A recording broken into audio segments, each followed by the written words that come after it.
Let me show you how we can take macro photos on POCO X7 Pro. So take a look, here I have the USB drive and you actually cannot find fingerprints on them, right? You cannot see these fingerprints, but I was using zoom feature and it works really good.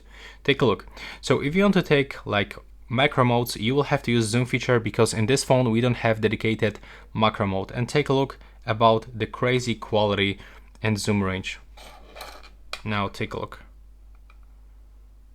I hope that you can see those fingerprints right now. I will try to put it like that.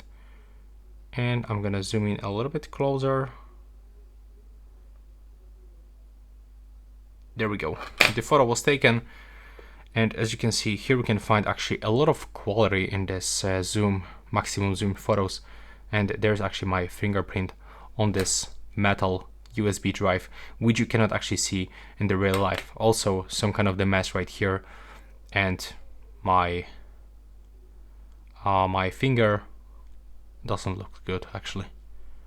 Yeah, but yeah, that's how we can actually take the macro photos on this device by using 10x zoom. So it looks really good because we have optic image stabilization and the maximum zoom range quality. It's pretty nice for this phone.